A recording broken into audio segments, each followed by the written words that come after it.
Bonjour chers amis auditeurs, je vous remercie ce matin et c'est vraiment un grand plaisir pour moi de partager un message avec vous.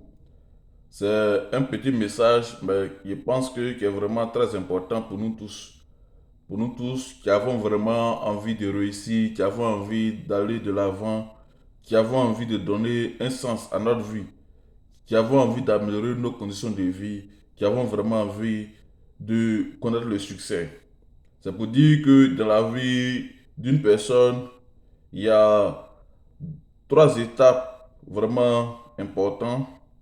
Mais aujourd'hui, j'aimerais me focaliser sur deux étapes. La première étape, c'est l'enfance. La deuxième étape, c'est l'adolescence. Et la troisième étape, c'est l'étape de la maturité.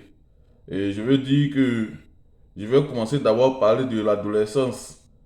Au moment où on est encore très jeune, on est encore très jeune, on vient de découvrir le monde, on est en train de découvrir le monde. Donc, on est vraiment agité. Une époque où on a déborde d'énergie, où on est en train d'avoir son indépendance de façon progressive. On est en train d'avoir son autonomie en matière de prise de décision. Ce stade est vraiment important pour nous. C'est cette étape-là où, de la vie où on est vraiment agité, où on est vraiment confiant, où tous nos actes que nous posons sont vraiment contrôlés ou bien guidés par nos émotions, par notre physique. Nos décisions sont contrôlées, sont influencées par notre physique parce que nous agissons selon ce que nous voyons, nous agissons ce que nous entendons, nous agissons parce qu'on commence à se sentir fort, on se sent vraiment fort, on commence à défier le monde, on commence à défier toutes les règles qu'on nous a imposées lorsqu'on était encore enfant. C'est cette étape où on commence à expérimenter beaucoup de choses qu'on nous avait empêché de faire lorsqu'on était encore enfant. C'est cette étape de jeunesse, cette étape de fougue, cette étape de tohu-bohu, entre guillemets, cette étape où on a envie d'expérimenter beaucoup de choses, où on fait beaucoup de choses par curiosité. Cette étape est vraiment cruciale. Cette étape où on s'engage dans toutes les folies possibles. Cette étape où vraiment on se sent fort. Cette étape où on est vraiment agité. Et je pense que c'est pas mauvais en soi parce que l'être humain évolue en fonction de son physique, en fonction de son temps. Et cette étape aussi n'est pas mauvaise. Cette étape aussi est bonne. Cette étape aussi nous permet de faire vraiment, de découvrir le monde, d'expérimenter la vie telle qu'elle est. Parce que au lieu que ce soit d'autres personnes qui nous disent, oh, la vie est comme ça, la vie est comme ci, la vie est comme cela, nous-mêmes nous découvrons la vie telle qu'elle est réellement. Ça, c'est la première étape. La deuxième étape de notre vie, cette étape qui est aussi importante, cette étape de l'adolescence, de la jeunesse. Et je pense bien que cette étape est vraiment caractérisée par la vanité. On a beaucoup épris de vanité, on a beaucoup épris de curiosité, mais je pense bien que cette étape n'est pas la seule étape. Pour les personnes normales, on ne doit pas rester dans cette étape non longtemps, on ne doit pas rester dans cette étape trop longtemps. C'est important parce que ça nous permet de expérimenter la vie nous-mêmes et de savoir la vérité. Mais il n'est pas bon de rester longtemps dans cette étape. Et il faut donc passer de l'étape de la vanité, de l'étape de la fougue, de l'étape de la jeunesse à l'étape de maturité. À cette étape de la vie où on se rend compte que on ne fait pas les choses parce qu'on peut le faire ou bien on doit le faire, mais on fait les choses parce qu'ils sont importants. On ne prend pas les décisions comme ça. Et l'étape de maturité est l'étape la plus importante de notre vie. C'est ça. C'est là que se trouve notre dernier message, c'est là que se trouve notre dernier impact sur le monde.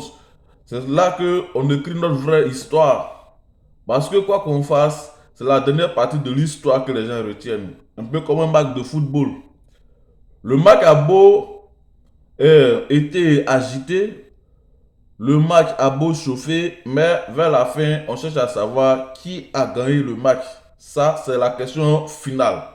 Et donc, la dernière étape de notre vie, c'est l'étape la plus cruciale, la plus importante pour nous.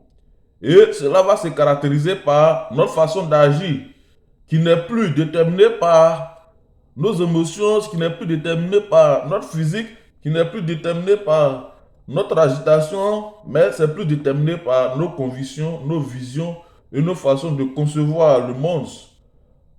La manière que nous avons pu vraiment nous recadrer nous-mêmes, nous reconstituer, essayer de mettre de l'ordre dans nos idées, cela maintenant se caractérise maintenant par nos prises de décision.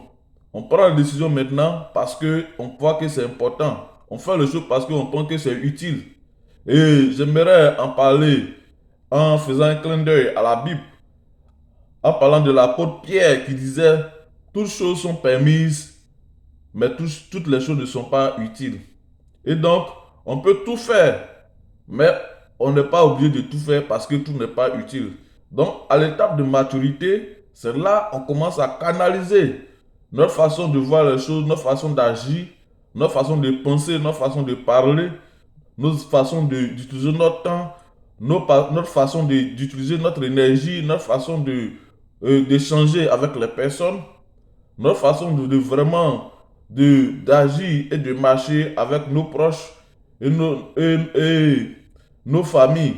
Donc, il faut dire que à cette étape, on ne prend que des décisions qui sont utiles pour nous, ou bien pour nos proches, ou bien pour l'humanité.